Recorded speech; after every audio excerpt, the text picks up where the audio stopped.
हूँ लिस्टिंग के ऊपर आपको लेके चलता हूँ। सबसे पहले एसिन देखते हैं।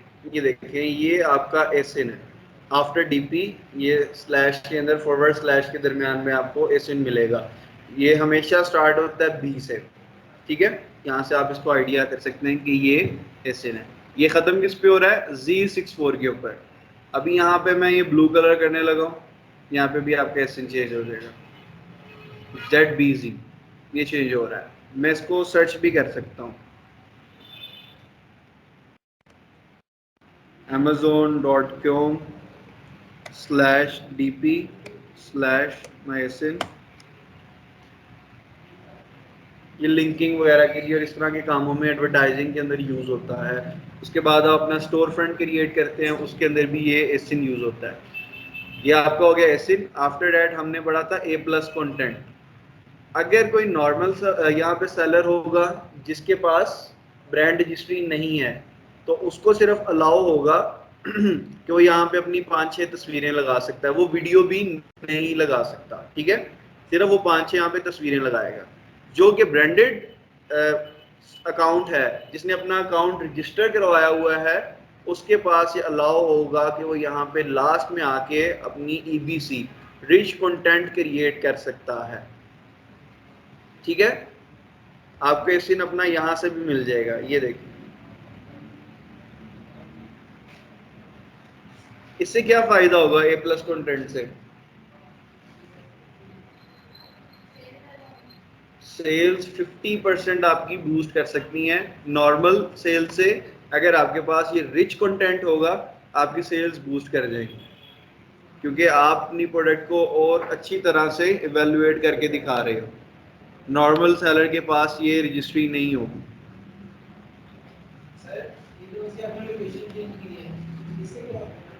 लोकेशन देखो, अभी मैं अगर पाकिस्तान की लोकेशन के ऊपर अपना ये कीवर्ड टाइप कर देता, तो मुझे सिर्फ वो वाली प्रोडक्ट शो होनी थी जो कि पाकिस्तान के अंदर डिलीवर हो सकती हैं बस, या जो पाकिस्तान से प्रोडक्ट ऑपरेट होती हैं, मुझे सिर्फ वो प्रोडक्ट शो होनी थी। या अगर मुझे दूसरी प्रोडक्ट्स USA की शो भी होती, तो उनके ऊपर लिखा आ रहा होना था करंटली अनअवेलेबल। तो मैंने लोकेशन जो है, इसका जो पोस्टल कोड था वो USA के अंदर कन्वर्ट कर दिया। अब मुझे सारी प्रोडक्ट्स शो होंगी, इसलिए मैंने इसको चेंज किया।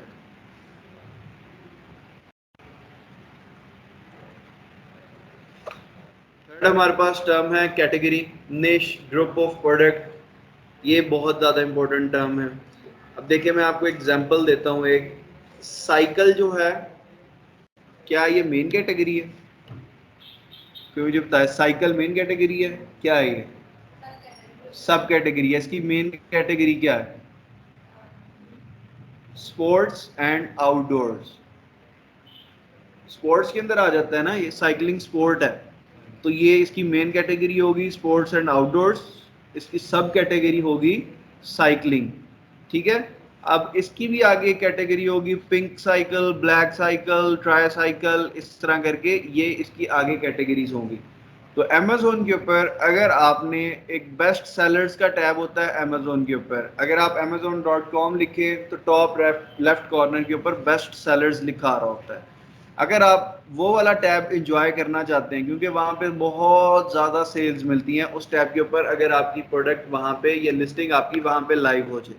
वो आपकी कैसे लाइव हो सकती है? अगर आप सेम आपकी जो कैटेगरी है, एग्जैक्ट कैटेगरी को मैच करते हुए अपनी प्रोडक्ट की लिस्टिंग क्रिएट करें, तब ये काम मुमकिन हो सकता है। अदरवाइज सोफे की लिस्टिंग होगी और उसके दरमियान में साइकिल नज़र आ रही होगी, तो कोई भी परचेज नहीं करेगा। अब कैटेगरी किसकी चल रही है? बेस्ट सेलर के अंदर टॉप 100 सेलर्स जो हैं अमेजोन, उनकी लिस्टिंग शो कर रहा है। आपने अपनी कैटेगरी सिलेक्ट की हुई है होम एंड किचन, लगाई आपने साइकिल हुई है वहाँ, तो वहां पे आपको सेल्स नहीं आएंगी। अगर किसी ने होम एंड किचन का टैब ओपन किया है, तो उसने होम एंड किचन से रिलेटेड प्रोडक्ट परचेज करनी है, उसने स्पोर्ट्स की प्रोडक्ट परचेज नहीं करनी। तो कैटेगरी यहाँ पे बहुत ज़्यादा मेन पार्ट अदा करेगी।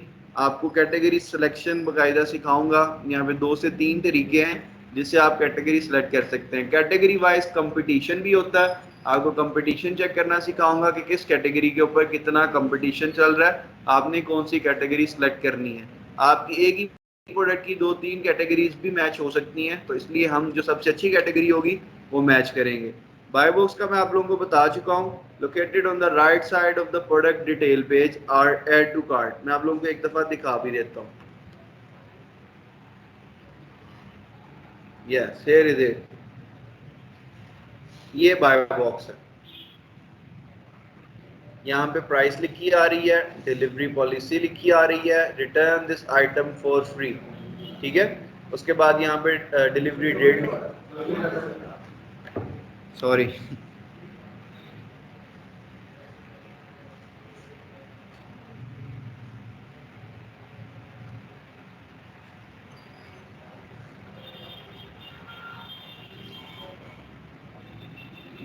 यस, ये बॉक्स, ये प्राइस लिखी हुई है यहाँ पे, ये रिटर्न्स के बारे में बताया हुआ है कि किस तरह से हम रिटर्न कर सकते हैं, क्या सेलर ने पॉलिसी यहाँ पे अप्लाई की हुई है। उसके बाद डिलीवरी की डेट बता रहा है, किस दिन आपको डिलीवरी होगी, फ्री डिलीवरी होगी या नहीं होगी, ये सारी डिटेल उसने लिखा हुआ है। 15 घंटे और 24 मिनट के अंदर अगर आप ऑर्डर करते हैं तो आपको संडे जुलाई 24 को ऑर्डर ये वाला मिल जाएगा।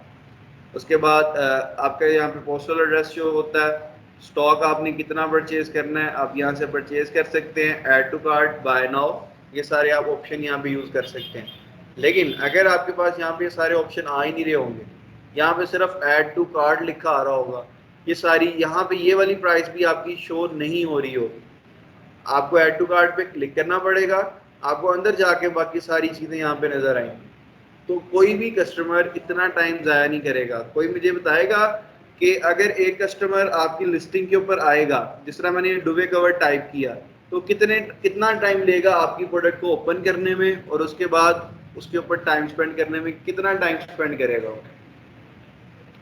अभी प्रोडक्ट आपकी इनमें से आपकी ये वाली लिस्टिंग है, अगर कोई कस्टमर आता है तो ये कितना टाइम लेगा आपकी इस लिस्टिंग को ओपन करने में, 2-3 सेकेंड्स। उसके बाद चलें, ये मैंने ओपन कर लिया, अब आगे और वो कितना टाइम स्पेंड करेगा सिर्फ अपना ये माइंड बनाने में कि मैंने ये प्रोडक्ट परचेज करनी है या नहीं करनी। यस, कोई और गैस? एक एवरेज टाइम है 14 सेकेंड्स, 14 to 15 सेकेंड।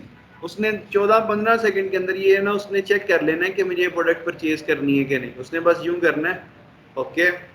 अगर आपकी इमेजेस इतनी अट्रैक्टिव होंगी, आपने यहाँ पे बुलेट्स बहुत खूबसूरत लिखे होंगे, प्रॉपर लिखे होंगे, ये देखें, एक लफ्ज़ लिखा है, 3 लाइनें लिखी हैं, 1.5 लाइन लिखी है, ये क्या है, ये तो प्रॉपर वे ही नहीं है इस तरह लिखने का, कंटेंट लिखने का तो ये तरीका ही नहीं है। तो यहाँ पे लेकिन इसके पास सेल्स चेक करें, 5000 इसके पास रिव्यूज़ हैं। आप लोग खुद सोचिए सेल्स कितनी होंगी इसके पास। इसके पास क्यों है? क्योंकि ये बहुत पुराना बैठा हुआ है, इसको कम से कम 4-5 साल हो गए हैं, तब जाके इसके पास सेल्स आ रही हैं सिर्फ रिव्यूज़ की बेस के ऊपर। लेकिन अगर आप न्यू सेलर हैं तो आपको रिव्यूज़ के साथ साथ अपनी ये चीज़ें भी मेंटेन करनी पड़ेंगी कि अगर वो 14 से 15 सेकंड सिर्फ आपकी लिस्टिंग के ऊपर स्पेंड कर रहा है तो वो फिर आपसे परचेज करके जाए। आपका कन्वर्जन रेट ज़्यादा होना चाहिए क्लिक थ्रू रेट से। ऐसे ना हो कि 15,000 बंदे आपकी लिस्टिंग को विजिट करें, इंप्रेशंस 15,000 का है, उसमें से 500 सिर्फ ओपन करें और 2 सिर्फ परचेज करें। कन्वर्जन रेट कितना रह गया? 0.000002। इतना नहीं होना चाहिए।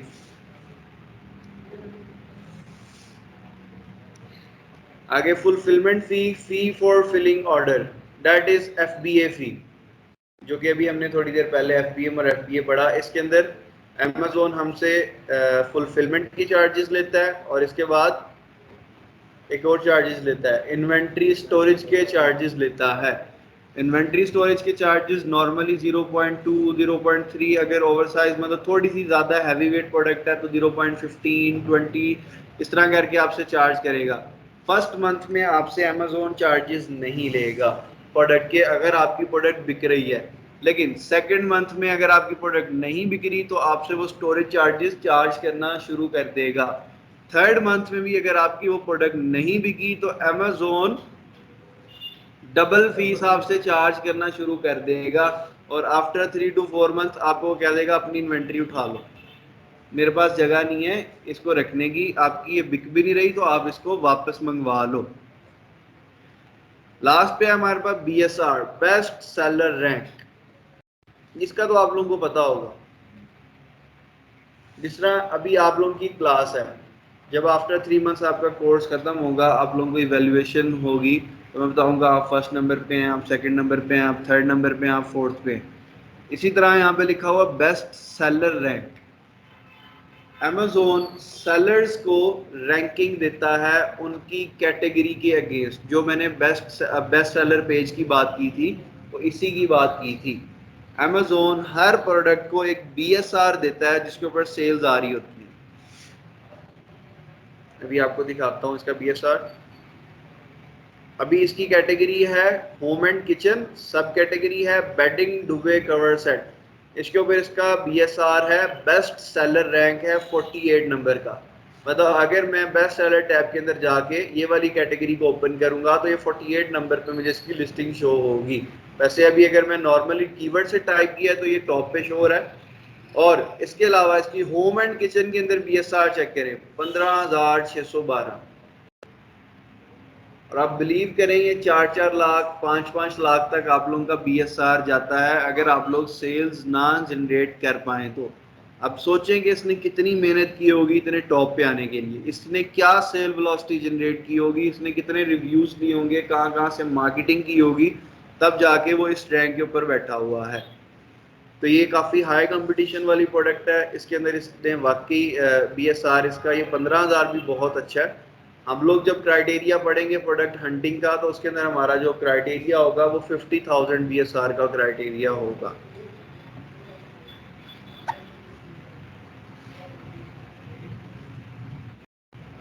प्रोडक्ट रिसर्च इंशाल्लाह अभी आपकी नेक्स्ट क्लास मंडे से है। मंडे से स्टार्ट करें या आज से ही करनी है? यस, मंडे से कर लें, ठीक है। अस्मा ने थोड़ा सा काम पहले किया हुआ है इसलिए कह रही है जी पहले अभी कर लें। Okay.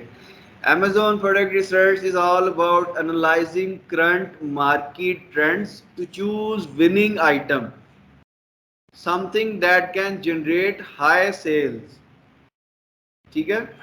The idea is to search for product that you can get for cheap and yet sell for competitive prices with a good profit margin in return. That is product research.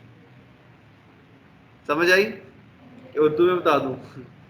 Okay, Amazon product research जो है ये सारा आपने market के trend को analyse करना है और इसमें से विनिंग प्रोडक्ट निकालनी है। वो विनिंग प्रोडक्ट के लिए मैं आप लोगों के सामने कुछ क्राइटेरियाज रखूंगा, कुछ स्टैट्स आप लोगों को शेयर करूंगा कि ये स्टैट्स हैं, इन स्टैट्स के अकॉर्डिंग अगर आपको कोई प्रोडक्ट मिलती है तब वो आप उस प्रोडक्ट को विनिंग प्रोडक्ट कह सकते हैं, क्योंकि ये जो क्राइटेरिया होगा बहुत टफ होगा। अभी नेक्स्ट हमारी तकरीबन 4 से 6 क्लासेस सिर्फ प्रोडक्ट हंटिंग पे होनी है और उसके बाद भी कुछ स्टूडेंट आप में से ऐसे होंगे जिनके पास प्रोडक्ट नहीं होंगी, कुछ स्टूडेंट ऐसे होंगे जिनके पास 5-5 6-6 प्रोडक्ट्स होंगी, कुछ स्टूडेंट ऐसे होंगे जिनके पास एक प्रोडक्ट होगी, उन्होंने सिर्फ गुजारा किया होगा। तो आप लोग ये सोच लें कि आप लोग ने गुजारे वाले स्टूडेंट बनना है या ऐसे स्टूडेंट बनना है जिनके पास प्रोडक्ट ही नहीं होगी, या फिर आपने गुड स्टूडेंट्स के अंदर काउंट होना है। तो ये काफ़ी ज़्यादा मेहनत वाली चीज़ है, इतनी मुश्किल नहीं है। Both. Yes. I spend almost 18 hours a day, almost for 3 months or 4 months to learn this skill. मैं 3-4 माह लगे थे, मैं प्रोडक्ट हंटिंग के ऊपर 18-18 घंटे काम करता रहता था। लेकिन अब मेरी जो लक है वो इतनी अच्छी हो गई है कि कभी कभार मुझे 5 मिनट में प्रोडक्ट मिल जाती है। अभी कौन सा बैच, ऑलमोस्ट आप लोगों का बैच 5 है, बैच 4 के अंदर पिछले वीक मैंने उनको प्रोडक्ट हंटिंग जो है कंप्लीट करवाई है। अब उसमें से 2-3 स्टूडेंट ऐसे थे, कहते सर प्रोडक्ट मिल ही नहीं रही, ऐसा हो ही नहीं रहा, कुछ नहीं हो रहा। मैंने कहा अभी प्रोडक्ट निकाल लेते हैं। मैंने सिर्फ 5 मिनट के अंदर उनको प्रोडक्ट निकाल के दिखाई। शेखुपुरा में मैं इसी तरह लेक्चर देने गया, वहाँ पे ऑलमोस्ट मुझे 7 to 8 मिनट 10 मिनट्स लगे थे और प्रोडक्ट मिल गई थी। और बाज़ औक़ात मेरे साथ भी ऐसा होता है कि 2-2 हफ्ते गुजर जाते हैं, मुझे प्रोडक्ट नहीं मिलती। तो ये आपकी हार्ड वर्किंग भी है, आपके डिज़ायर्स भी हैं कि आप ढूंढ क्या रहे हैं, कोई ऐसी चीज़ तो नहीं है जो कि इम्पॉसिबल है। और थर्ड चीज़ फिर लक भी है इसके अंदर। Amazon कुछ टूल्स यूज होंगे। Amazon tool empowers you to find trending products। Tools हम बेसिकली यूज करते हैं अपने काम की आसानी के लिए। नहीं तो पेज आप हाथ से भी कर सकते हैं कि नहीं कर सकते? कर सकते हैं, थोड़ी मेहनत करनी पड़ेगी लेकिन आप कर सकते हैं। लेकिन आप अपनी आसानी के लिए आप टूल यूज़ करते हैं, आप स्क्रू ड्राइवर यूज़ करते हैं, या इस तरह के कुछ और काम भी ऐसे हैं। आप घास आप जो है हाथ से भी काट सकते हैं, लेकिन आप जो ग्रास कटर यूज़ करते हैं उसके लिए तो टूल्स जो है हमारी लाइफ में आसानी के लिए हैं। तो इसी तरह अमेज़ोन के कुछ ऑनलाइन टूल्स भी हैं जो कि हम नेक्स्ट यूज़ करेंगे अपनी प्रोडक्ट हंटिंग के लिए, अपनी लिस्टिंग्स को बनाने के लिए, पीपीसी चलाने के लिए और इस तरह के और बाकी काम करने के लिए। तो उनमें से कुछ टूल जो है मैं आपके साथ शेयर कर देता हूँ। जंगल स्काउट है, हीलियम 10 है और वायरल लॉन्च है। ये तीन मेन टूल हैं जो अमेज़ोन प्राइवेट लेवल के अंदर यूज़ होते हैं, लेकिन इसमें से हम लोग हीलियम 10 यूज़ करने जा रहे हैं। हीलियम 10 जो है ये सस्ता भी पड़ता है, इसके अंदर फीचर्स भी सबसे ज़्यादा है। अगर आप ये डायरेक्ट हीलियम 10 से परचेज करेंगे तो ये ऑथेंटिक होगा। अगर आप किसी वेंडर से परचेज करते हैं तो ये इतना ऑथेंटिक नहीं होगा, लेकिन आपको स्टैट्स वगैरह शो कर देगा, आपके रिक्वायरमेंट के लिए काफ़ी होगा ये। तो इसके ऊपर हमारी जो है मंडे से वर्किंग हीलियम 10 के ऊपर वर्किंग स्टार्ट होगी। मंडे वाले दिन मैं आप लोगों को बताऊंगा ये कहाँ से परचेज़ करना है, कितने का ये परचेज़ करना है, और ये सारी चीज़ें मंडे को हम डिस्कस करेंगे। एक्सटेंशन अगर आप लोग इंस्टॉल करना चाहते हैं तो ये स्लाइड्स ऑलरेडी शेयर है आप लोगों के साथ। आप स्लाइड वाले फोल्डर के अंदर जाके इसको ओपन कर लें। सबसे लास्ट स्लाइड के अंदर ये एक लिंक दिया होगा, आप इस लिंक को जाके इंस्टॉल कर लें। ये हीलियम 10 की बेसिकली एक्सटेंशन है जिसके ऊपर हमने मंडे से काम स्टार्ट करना है। तो आप लोग ये सारे अपने लैपटॉप्स में इंस्टॉल कर लें। बाकी हमारी इंट्रोडक्शन टू अमेज़ोन जो है ख़त्म हो चुकी है। अगर अब आप लोगों के कोई क्वेश्चन हैं जो कि रह गए हैं तो आप लोग वो भी पूछ सकते हैं। यस, सबको क्लियर है? कोई क्वेश्चन नहीं माइंड में आ रहा? कोई तो ऐसी बात होनी चाहिए जो तंग कर रही हो आपको। जी जी, बता दें। यस, ओके, चलें ठीक है। स्लाइड्स का बैकग्राउंड चेंज हो जाएगा, कोई इशू नहीं है, चेंज हो जाएगा। जी, अबू रहरा आपको समझ आई सारी? ये तो अभी बहुत आसान काम था। ये सबसे इजीएस्ट काम जो था हमने कर लिया। ये थोड़ा थोड़ा आपको बोरिंग भी लगा होगा कि ये तो ऐसी बातें हैं, ये बस इतना ज़्यादा समझा रहे हैं। अभी आगे इससे टेक्निकल काम जो शुरू होने लगा है वो आप लोगों को तंग करेगा सबको।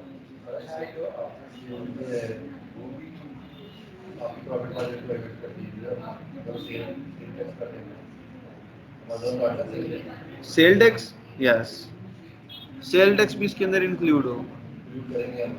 वैसे तो अगर आप पाकिस्तान के रेजिडेंशियल हैं तो आपको यहाँ पे सेल्स टैक्स पाकिस्तान में ही पे करेंगे ना। वहाँ पे तो आप सिर्फ बिजनेस कर रहे हैं, आप सिर्फ बिजनेस टैक्सेस वहाँ पे करेंगे। वहाँ पे आप अपना सेल्स का टैक्स और ये दूसरे टैक्सेस नहीं पे करेंगे, तो वो इसकी टैक्स एग्जेम्पशन हो जाती है। आप लोगों को वो बता दूंगा कि कैसे करानी है। अगर आप यूएसए में सेल कर रहे हैं तो वहाँ पे टैक्स एग्जेम्पशन होगी। अगर आप यूके के अंदर सेल कर रहे हैं या यूरोप के अंदर सेल कर रहे हैं तो वहाँ पे वैट एग्जेम्पशन होगी।